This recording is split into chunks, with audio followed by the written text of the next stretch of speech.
kick into it? Sure. Now, Harry, Fulcha. Welcome, everybody. I'm Neve, and I'm a consultant here at Momentum Consulting, focusing on recruitment for HR and policy. We're very grateful to have Lindsay Huntsman with us here today. Lindsay will be shedding light on the vital topic of maintaining well-being and resilience amidst financial challenges. Going from your journey through prolonged unemployment, you'll guide us through assessing the diverse support systems available. Additionally, you're going to offer insightful first-hand accounts of navigating these systems and share invaluable life hacks to empower you in weathering any storm. I'm going to hand over to Lindsay. There will be time for some questions at the end of the webinar. If you want to pop them into the chat box, and then I'll address them with Lindsay at the end of the talk. Thank you, Neve. Kia ora katoa. Ko Lindsay Huffman's Takuinoa. I just want to put a really quick disclaimer on this talk today to just say that this is my individual experience, and then all of the kind of advice I'm going to share is based on my experience, and it will differ for everyone. So, but in saying that, I hope that it's useful. So a little bit about me. I've worked in communications and engagement in the public sector for 8 years, and prior to that, in the private sector for 8 years. So, as you can probably tell from my accent, I'm a US New Zealand dual citizen, and I've called Polyniki my home for 16 years now. I've been a regional representative in 2 sports. I'm an avid enjoyer of Te Whanganui Atara. I like to go walking in Otari Wilton's Bush near my house. I'm a big consumer of local hospitality, gigs, and culture, and I'm just really passionate about seeing Wellington and Wellingtonians thrive. And I know that it's a tough time right now for a lot of people in Wellington. I want to thank you, Neve, and Bernie for reaching out with the idea for this webinar. After seeing a post I put on LinkedIn, and I actually got a lot of reactions I wasn't planning on.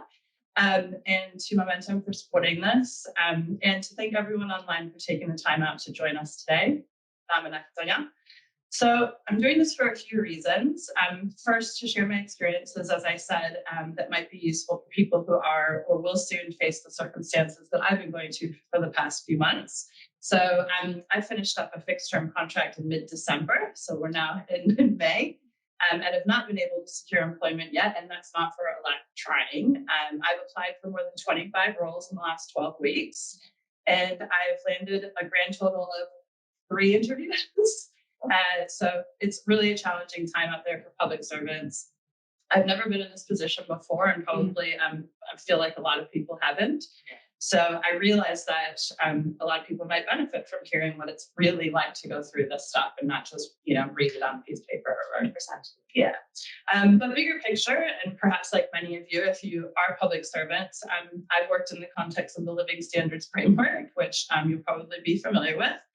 And when it comes down to it, we are the first country in the world to prioritize policy and measure success on more than just GDP growth.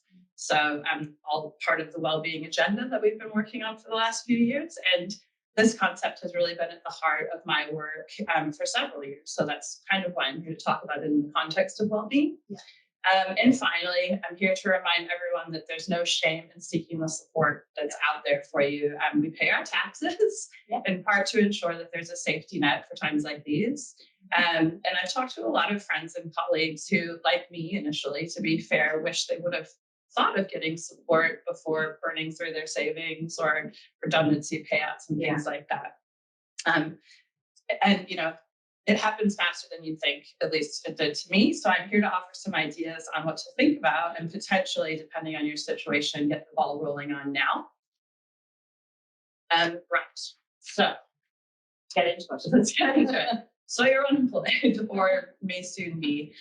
So on top of actively seeking employment, you're about to embark on what will feel like a full-time job, for at least for a little while, navigating the systems and processes to access the financial support that's out there. So the first thing to do is to go to work and income. And remember, like I said, you don't have to wait until you still have your savings or your redundancy payout before you apply, but do get ready to hand over a lot of information. Okay. So you're entitled to job seeker support, and this is around $350 a week for a single person who's older than 25, around $500 for sole parents, and upwards of $600 depending on how many children you have. If you have if you're in a couple, So you go to My MSD, the app, and apply for a client number. And then you can fill out the very lengthy application for job seeker support. I would allow to at least an hour and a half to 2 hours for this.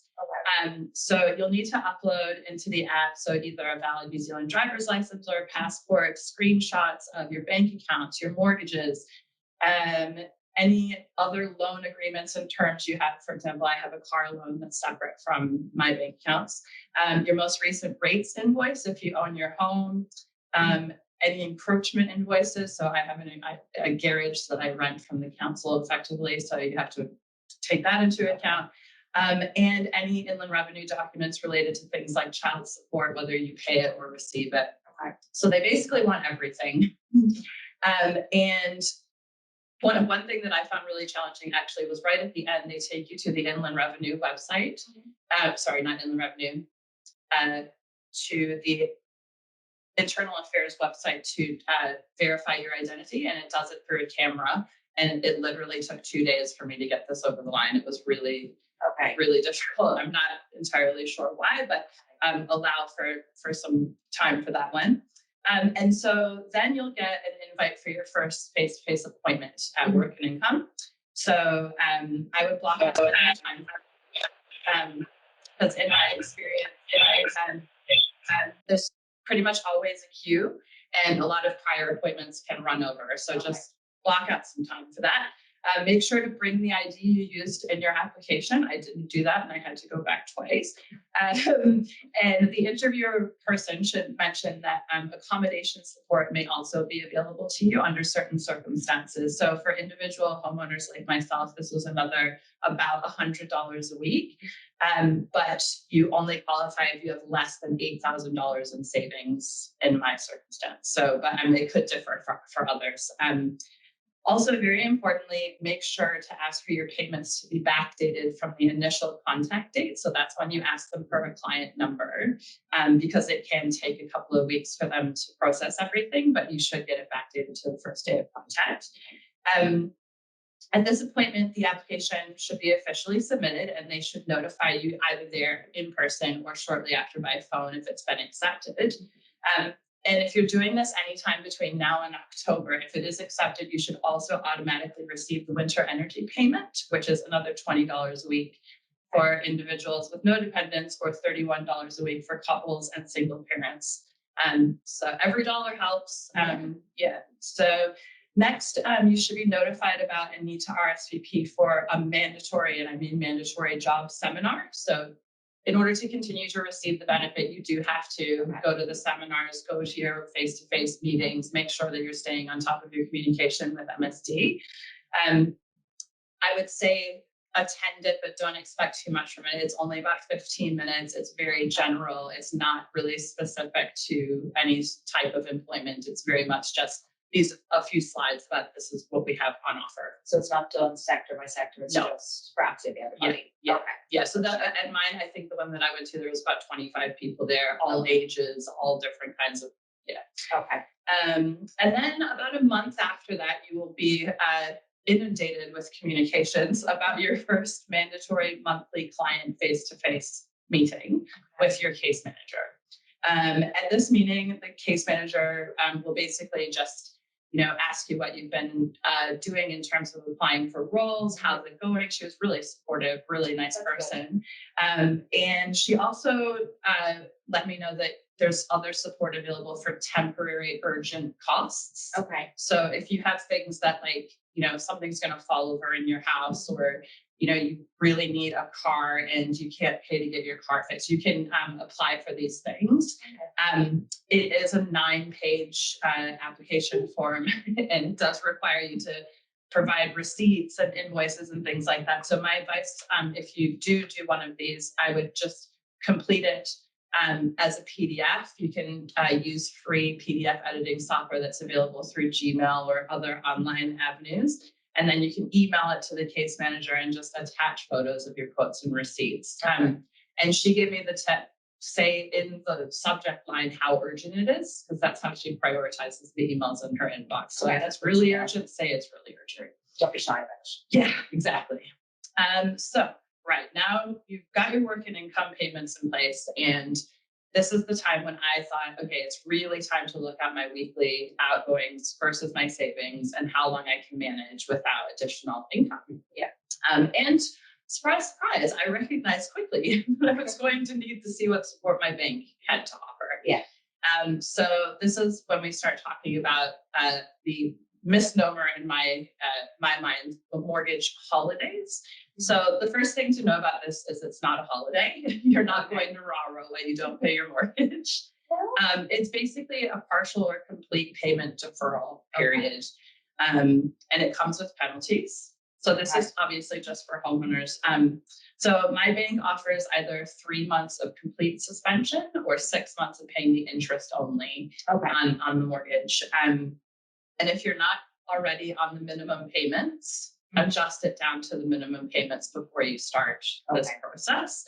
And yeah, especially in the interim while they assess your application, because you want to be paying the lowest you can when you have no money. And yeah, it takes some time to assess. Mine took about a month, but this was 2 months ago, and I can only imagine that these teams are going to be getting busier.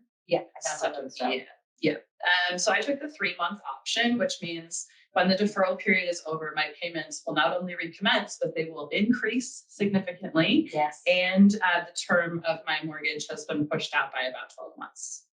So it's like an extra year on the tail end of the mortgage. So I did query the bank about this when I got the paperwork in the mail, because there's the difference between they ring you and they tell you that it's been approved, but then they also kind of give you a lecture about your discretionary spending leading up to applying for this, which can make you feel a little bit like bad. But at the same time, it's like, yeah, well, I was employed. I had a life. I had a lifestyle. So once I got the paperwork, I was a bit shocked. And I did actually query the banking ombudsman to ensure that it was actually a fair kind of assessment. And they came back and they said that it's sort of on the edge of being fair. But you can query it if you really think that you're being hard done by. Do you know what happens when your 3 months expired? Do you have to reapply again for an additional 3-month holiday, as they say? You can do, but again, it's like the penalties will probably get steeper when you try again. So what I'm actually looking at is a month out, which is only about 2 weeks away. I'm looking at if I'm not in employment by then, I'm looking at renting out my house and actually renting an apartment to be able to pay my mortgage, because I don't actually want to prolong it and get into steeper penalties. Yeah, that makes sense. That makes sense. Yes. Yeah. So I just wanted to say a little bit about the feelings that go along with this. You know, I've never been late on a single payment on my mortgage in 16 years, and that phone conversation was really kind of, and you just have to remember, like, this is a business, and it's not personal. So just, remember that it wasn't your fault that you had a job before, and that things piling up quickly doesn't mean that you didn't have any discretion about your spending. It just means that you had a different lifestyle. Yes. Right. So then I realized pretty quickly that even without paying my mortgage, I still needed money, because working income support is great, but it's not a whole lot compared to, what you make as a professional in general. Yes, of course. So the next step for me was applying for what's called KiwiSaver's significant financial hardship. And that's basically taking money out of your KiwiSaver. Now, this process was probably the most difficult of all of the processes, and I think it's meant to be. I mean, they really want this to be a last resort. They don't want you dipping in. That's right. Yeah. So first and foremost, your provider will want proof that this is the last resort for you. So you have to prove that you're on the benefit. You have to prove that you've taken a mortgage holiday. So my advice is don't even try the KiwiSaver if you haven't gone on a mortgage holiday if you're a homeowner, because they'll just say, well, you haven't done everything, that you can't come back to us when you have. That's right. And then the queue could be correct. A lot longer. Yes. And I'm sure the processes will vary by provider, but mine was pretty excruciating. It was a 10-page paper application. that had to be mailed by snail mail Okay. in 2024. You're going to be an amazing administrator by the end. Yes. If nothing else, Lindsay. So the application requires, at least the one that I did, required doing a whole lot of math, had to break down weekly, monthly, annual payments down to a weekly total. Okay. But it was quite an eye opener when I looked at my weekly total and went, right, so my outgoings are $1,000 and I'm getting $440 from working income. So actually I really do need this. Yes. So you can request a lump sum. That's what they ask you to do. Okay. But as I learned, it's really up to them how much they actually give you. Oh, how much that lump sum is. So That's you right. Just request a certain. Well, Okay. I did. Okay. But yeah, and I based it on what I thought, I would need even further out from my mortgage holiday and things like that. Yeah, but in my case, when they came back to me, they based it on a calculation which was counterintuitive to me, at least, that it was calculated on the length of the mortgage holiday. Okay. So basically, like, this is the income that you will have lost during these 3 months when you're not paying your mortgage. And I'm like, well, surely I need the money when I am paying my mortgage. Yes, the holiday. Yeah, holiday. So that was a little bit of a surprise. Yeah. And so they gave me sort of less than half of what I asked for. Okay. But that's, how it works. They are a business, just like the banks. Yeah. And it's okay. They assured me that I can do it all again in 13 weeks if I don't have a job. That 10-page document again. That's right. Okay. Yeah. Also, just a little tip. I don't know if anybody else has a printer at home. I don't have a printer. So you can actually just, do the paperwork as a PDF. And then you can just email it to yourself and take it to community law, and they will do the printing for free. And they will also do the statutory declaration, which has to be signed by a justice of the peace or a solicitor. Okay. And they're volunteers. They're really lovely people. They have sessions almost every weekday in town. I'm not sure about in the Hut, but I know they do have an office out there. They open 30 minutes before the session starts, and it's usually first come, first serve. So I would just go there 30 minutes early, be the first one in the queue, get it done. And they're fast and really nice. Very good. So that process took 6 weeks, so even longer than the mortgage holiday. And like I said, I can only imagine that these teams are going to be getting more and more of these. So keep that in mind. Then the next thing is you start thinking about, okay, right, now I've got that sorted. I've got a bit of money. Now I need to figure out other payments and what I can do about other payments. So a lot of us will have life insurance, income protection insurance, and things like that, and it's really not cheap. But you can apply for financial hardship payment deferral for these as well. Okay. I got a 3-month deferral as well on my insurances, and importantly, I'm still covered in case of an illness where I can't work, because I went to speak to the person that I deal with for those insurances, and he was really, really nice and understanding, and said that actively seeking employment counts as working. Oh, brilliant! Under that cover, so I remain covered for that. Yeah. And also he was really, really nice, but also reminded me, like, it's important to keep your cover in place, because when it rains, it can really pour. Yes. And you don't want to get stuck in, that kind of situation. Yeah. It's kind of similar for health insurance. I've seen a whole lot of people saying that, like, in the news media, that they're just canceling their health insurance. I'm like, don't do that. Yeah. It can be tempting, but if you need, for example, if you have to get private care, during the time that you're unemployed, I've heard that KiwiSaver medical hardship applications, which are another reason that you can be allowed to take KiwiSaver money out. Okay. They often turn things down that they deem to be elective. Okay. And a lot of, I don't know about you ladies, but women's health things a lot of times do get considered to be elective. Okay. So yeah, I would think long and hard about canceling your medical insurance if you have it. Okay. So now hopefully you've got, some breathing room, you've got good money in the bank. And now the next thing for me was to think about, right, is there anything super urgent that I need to do to avoid something a lot more expensive happening down the line? Measures. That's right. So for me, that was getting my gutters cleaned. Okay. I had like ecosystems growing out of my gutters, and we had a really heavy rain one night, and I was like frightened that they were gonna break. So we got that done. It wasn't cheap, but these are the things that you want to think forward on. Yeah. And you have to start thinking about your costs on a weekly fixed income at this stage, right? Because you will start to get into the rhythm of getting your payment from work and income. It's usually on a Wednesday. I don't know if that's for everyone, but so the first thing I did then was to move to prepay payments wherever I could on a weekly basis. Probably the most important one was energy. Yeah. So this is really useful for certainty. You can make the most of the perks of your plan as well. Like, for example, I get a free weekend. The first weekend of every month is free. Amazing. Or I've talked to other people who have a free hour every day. And so do all your washing and everything during that hour. Take advantage. Yeah. So I went to $30 a week. And that's 2/3 covered by the winter energy payment already. So that's brilliant. Yeah, you can just find little ways to kind of the quick wins. Yeah, exactly. And if your energy provider doesn't offer, any good perks, or you think you're paying too much, go to powerswitch.org.nz.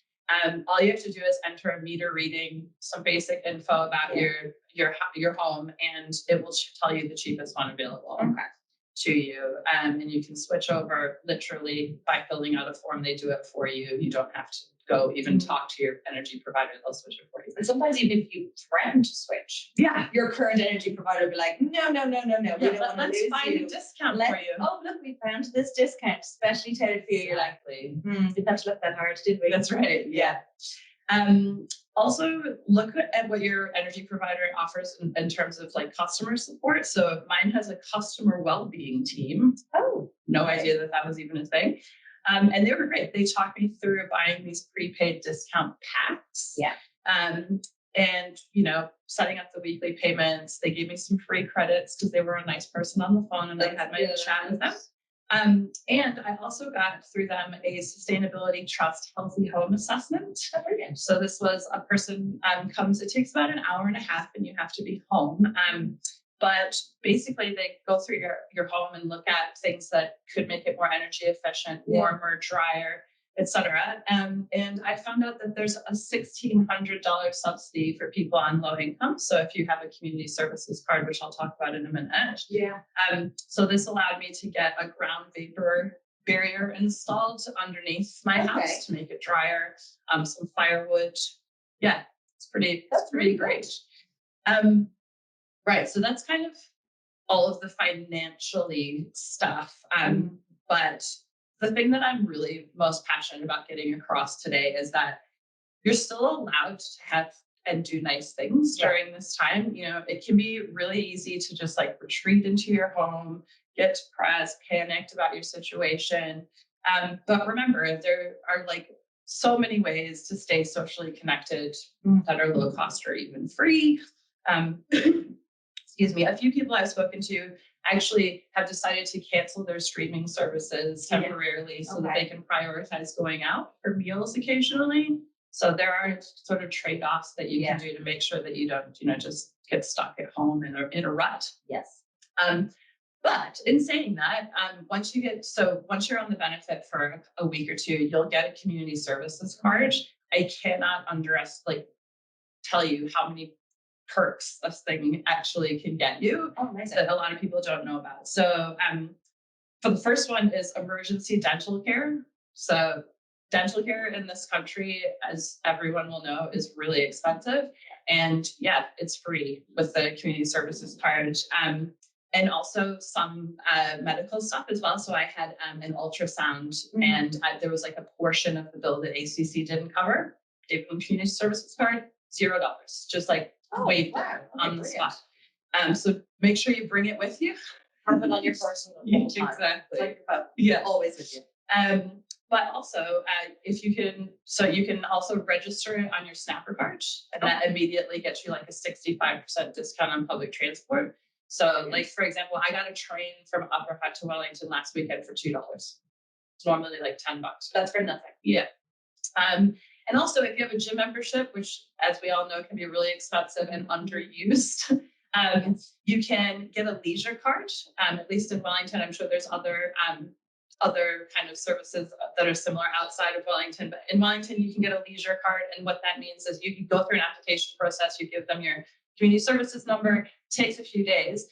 But then that means that you have free access to all of the council facilities. Okay. And then like the extras are 50% off. So for example, like I go and swim in Oriental Bay and then go to Freiburg afterwards and have a spa, and it's $3.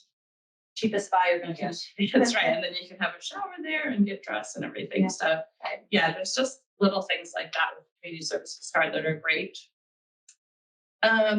Right. So I think we've probably all been hearing, you know, in the news media, like people, you know, getting quoted about, oh, you know, I'm not going to go to the hairdressers, or I'm not going to get the lawns done. Like I'm going to have to cut out all of these expensive, nice things. And it's kind of like, well, yes, there hasn't been a real analysis of the impact on the economy of these job cuts, but our local businesses really need us, and we don't want Wellington to fall down because of this. So I've just got like a few things that I'll go through. They may or may not be useful for people, but just that I found ways to kind of keep doing that stuff and supporting, you know, local business in particular. So I started going to an apprentice hairdresser. They're a lot less expensive, and you're you know, giving somebody some experience while getting a discount.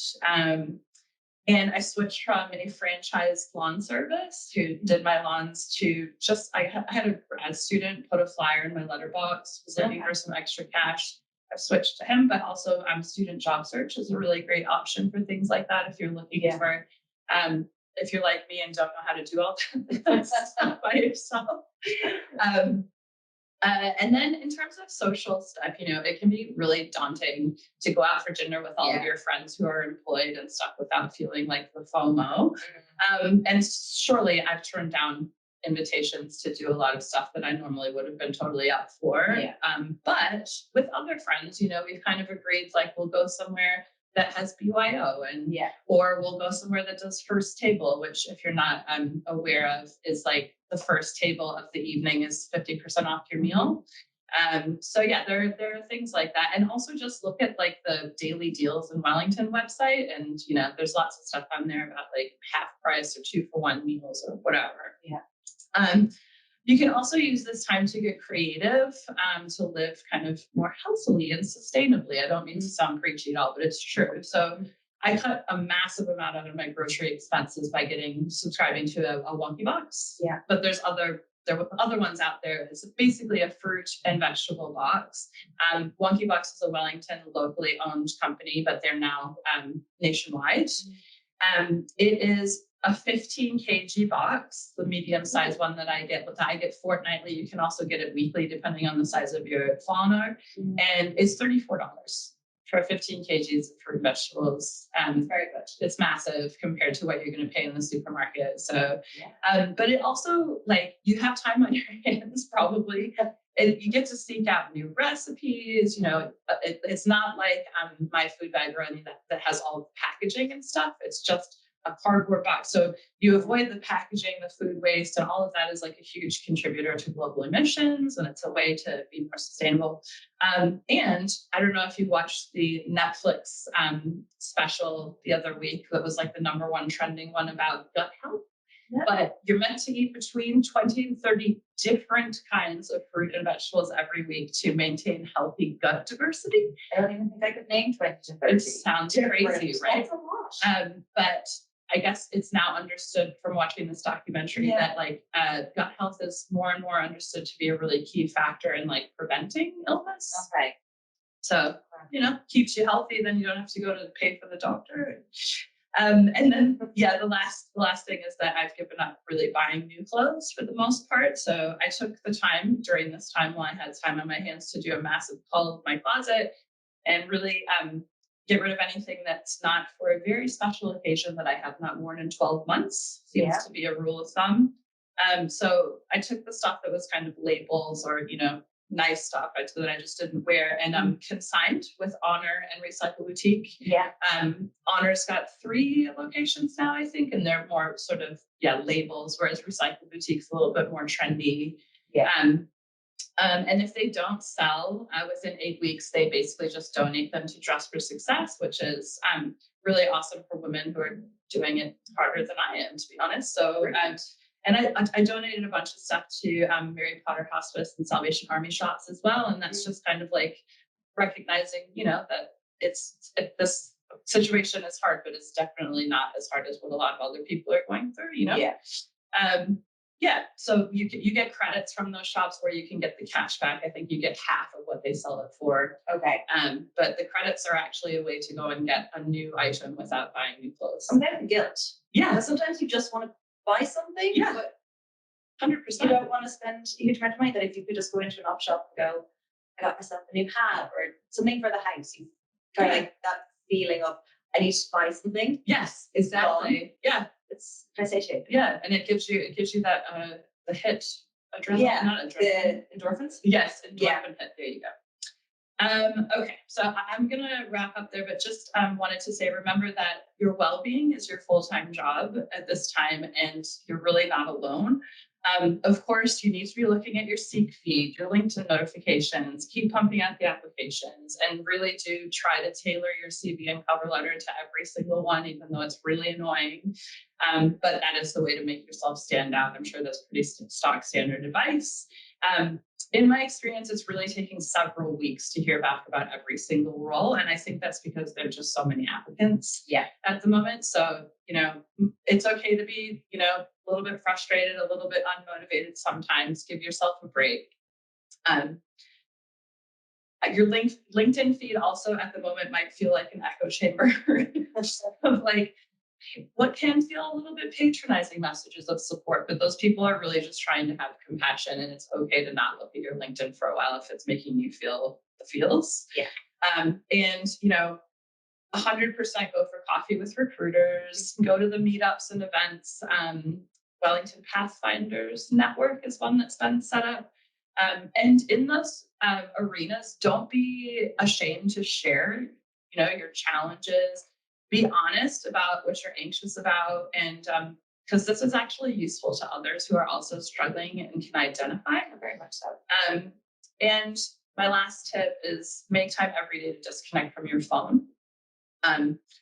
Get out in nature, feel the wild. You can go to a discount matinee at a cinema, or there's heaps of free exhibitions on at galleries and things like that. Just, be nice to yourself. The self-care. Yeah, exactly. Everyone, we all could do with taking a break from our phones. Easier said than done. Yeah, exactly. It is good to just disconnect. Yeah. Just for an hour and just kind of reset yourself. Yeah, I know for me, it got to a point where I think I had like in one day 3 emails saying I didn't get an interview, and it was just like, okay, I've had enough of you for right now. Like, I'm leaving you at home and I'm going for a walk. Yeah, I hate to not know that you exist. Exactly. Yeah. So I think we're going to take some questions, but I just wanted to say, if there are any questions that you're not comfortable about asking on this format or anything, you can feel free to message me on LinkedIn. Perfect. Yeah. Thank you so much, Lindsay. So I'm going to open it up to everybody. If you do have a question that you would like Lindsay to answer now and are comfortable sharing that question, I'm not going to say who's sent the question through. It'll just come through on the chat box. Please feel free to send it through on the chat box. I will read that question out loud so that everybody gets the benefit of it, and then Lindsay will answer it. Don't be shy.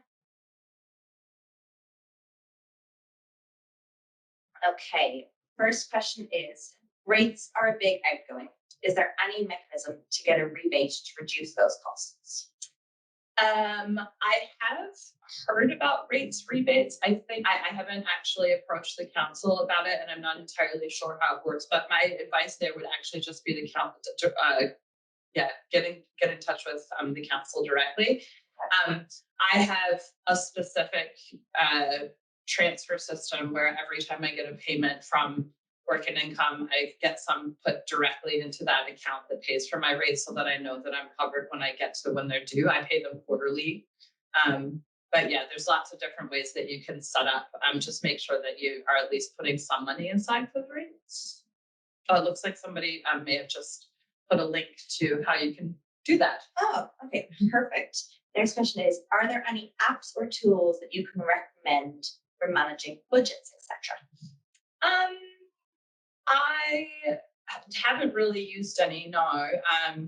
I basically just the process of doing, in particular, the KiwiSaver hardship withdrawal, um, was a budgeting exercise in and of itself, because literally you have to think of every single thing that you spend money on, Yeah. how frequently, and then come up with a weekly total. So for me, it's not so much about budgeting as it is living week to week on a weekly income, and I think about it in those terms. So yeah, it's really different than when you get, for example, when you're a professional and you get paid fortnightly or monthly, and you know, manage your payments. Some are annual, some are quarterly. Now my life is, it's this week, and this is what I have to pay for this week, and this is how much money I have this week. Yeah.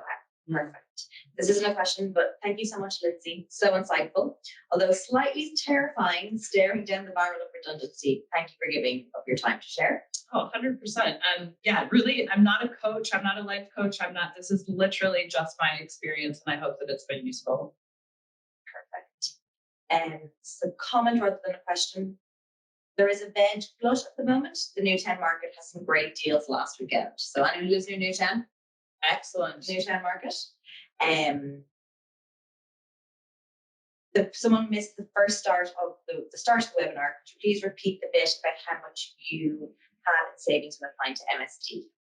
Oh, sure. So you don't actually have to have a set amount of, you know, savings, redundancy payments, whatever. It's actually just based on being unemployed. So you are entitled to the job seekers benefit. You do have to give them evidence of, you know, what your employment has been over the previous 12 months. You have to give them evidence of your final pay and things like that. But once you are on the job seekers benefit, there's no limit on your income or your savings. But the one thing that is potentially available, if you have less than $8,000 in savings, if you're an individual, this may be different for couples or people with children, but I got an extra $100-ish a week for accommodation support. And that was in addition to the job seeker benefit. And that was because I had less than $8,000 in savings. Okay. Perfect. And this is just a follow on from the rates. Apparently there is a mechanism to get a rebate to reduce. You just have to apply for it and they'll assess the amount. Okay, I'll be doing that this week. Yeah, perfect. The Grocer app is great for comparing costs of groceries across supermarkets. Ah, nice ones. Really appreciate the photo, Lindsay. It's been so helpful. Have you been able to manage financially on the MSD weekly payments? Yes, but I'm not paying my mortgage at the moment. Okay. So my mortgage holiday is going to be over, I think, in the first week of July. So that's why I'm kind of now going, right, if I don't secure employment before sort of the first week of June, then I'm going to be looking at renting out my house, because I don't want to go into another whole process of trying to get another mortgage holiday. I think I'd rather just downsize, because I don't need to live in my 3-bedroom house. I live on my own. So I could, and I'm looking at a short-term rental situation, not for any extended period, just until really I secure employment. Okay. But yeah, I mean, there's lots of different options. But obviously selling right now is not the thing to do. It's definitely a buyer's market. It's all over the news almost as much as the public sector job cuts. Perfect. Is government supporting redundancy benefit if one partner loses their job? I think that you're still entitled to the job seekers benefit. It will be a different amount. So it won't be as much probably. Okay. I do have a friend who has been, whose partner is in full-time employment. So it's definitely not going to be as much, but they assess you jointly. That's right. Okay. Yeah. Okay. Perfect. So we don't need to spend all of our redundancy before we can apply and receive MSD payments. Correct. Okay. Perfect. Thanks so much for sharing. So I'm going to watch the recording, and there is a link, and I will share it out for cheap home Wi-Fi for unemployed people. It's with Skinny. I try to keep it under 300 35 gigabytes per month, feed my TV through my antenna, so I can share that link out. Love that. And the Newtown vegetable shop near the Wynn's office is also very cheap and has good quality food and veggies. Yes, I've been there. It's a good shop. Yeah. Got to get your 20 to 30 different fruits and vegetables to maintain that gut health. Oh my God. I'm going to go see how many I can live. It's definitely not 20 to 30 at all. Not even close. Like a child. Does anybody else have any questions or comments that they'd like to put into the chat? If not, what intel are you hearing about job prospects, both contract and permanent, picking up after the budget? So what I'm hearing is that hiring managers need certainty first and foremost, which is what budget is going to bring. But then there's going to be a digestion period of, okay, this is what we have now, and this is what we need to actually do. Because yes, at the moment it's more about what's not going to be done, but there is going to be a program of work, obviously, that results from budget. And it's my, I've been told by several recruiters that they expect the market to start picking up in sort of July once budget has been sort of worked through, people have an understanding, there's more certainty for hiring managers, and then they actually have to put things out to market. And also probably some potential for contractors at that time as well. And I most recently was in a fixed term, but prior to that was a contractor for a couple of years. And so I'm hoping that is the case. Perfect. Two more things. Thank you so much, Lindsay. Super appreciate your time and insights. Thank you so much for sharing, Lindsay. Appreciate your time and effort to share openly about your journey. My pleasure. Someone said it'd be great if there was a list of where to go to in Auckland as well. Is there anything on any of the websites that you've gone to? Is Dual, Wellington and Auckland, or in terms of like supports? I think, it's all pretty much, you're going to go to work and income, which, will be your local, and then, approach your bank, which will be local, probably, and your Kiwi Saver provider and all of those things. In terms of, like Veggie Box services, I know that Wonky Box does deliver in Auckland. I know that Auckland has Recycle Boutique. I'm not sure if Honor is in Auckland, but they will have other consignment shops. And I think, I'm not sure if First Table is just Wellington or if it's nationwide. Sure. But I'm happy to do a search of all this stuff and report back to us. Report back. Yeah, sure. Someone else said, query your mobile monthly bill with your provider. I use mine fairly sparingly with one NZ, but it is now down to 25 per month. It takes a while, but persevere with them. Nice. And someone else has said the Gaspy app, so GASPY, is good for comparing petrol prices. Oh, nice. Excellent. I have an electric vehicle, but that's a good tip for people who have petrol cars. Yeah, that is. Nice one. I love all this stuff. Like little hints and tricks. Yes, absolutely. It'll all be on the First Table app. Yeah. Is there any other questions out there? Anything that anybody else wants to ask or comment? This is obviously a great forum to be able to share, like about the Wonky Box, First Table, Gatsby app, talking to your mobile providers. Wouldn't even think in some instances. Yeah, I know. Mine's 45, and I thought that was cheap. 25 is full, so 25 is really good. Yeah. Community gardens are a great option for sharing and getting some free veg. Yes. Yeah. There's a good one in Newtown, I understand, from people who live there. Newtown's the way to go. Yeah. Everything's in Newtown. Also, I just wanted to say that the offer is still out there. I don't know if everyone saw my post. If you want to just meet up for a coffee and you're in Wellington, unfortunately I won't be in Auckland anytime soon because I don't have any money to go to Auckland. But yeah, if you're keen for a coffee and just want to have a chat, I'm here. Perfect. Thank you for sharing, Lindsay. Your openness about your journey is truly appreciated. It's evident that you've put a lot of time and effort into it. There's a great dining option in Auckland and Wellington called Everybody Eats. You pay what you can. Yes, so actually this is awesome. I went to Everybody Eats, and it's basically you pay what you can, which can be nothing. Yeah. And they do a 3-course meal. They have a vegetable option or a non-vegetable option. Yeah. Well, non-veggie, I should say, vegetarian.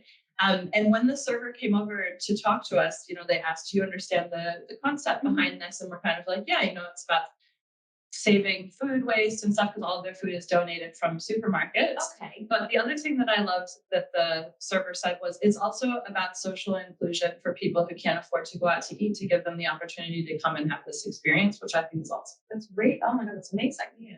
So that kind of reiterates what you were saying. Don't just hunker down Yes. with your Netflix or your Disney or your Hulu, blinds closed. You can still enjoy meals out, either at Everybody Eats or First Table, or going for walks, or even not going for a swim in Oriental and then going for a nice $3 spa. Exactly. In Freiburg. Like, there is stuff that you can do. Libraries are also free. Yeah.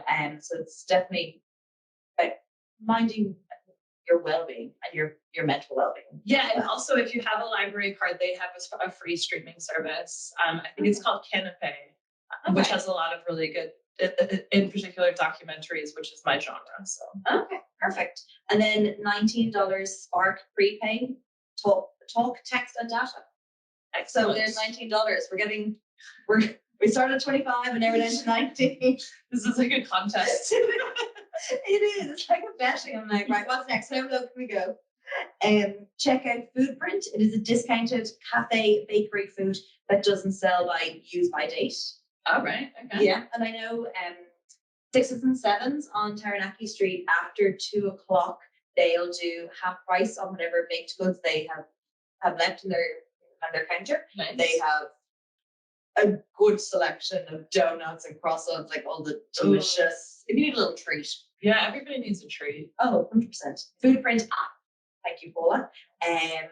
Perfect. Do we have any more queries or questions or apps or cheaper mobile data that we can get? $19. How low can you go on your cell phone? Exactly. $19 is where we're at the moment.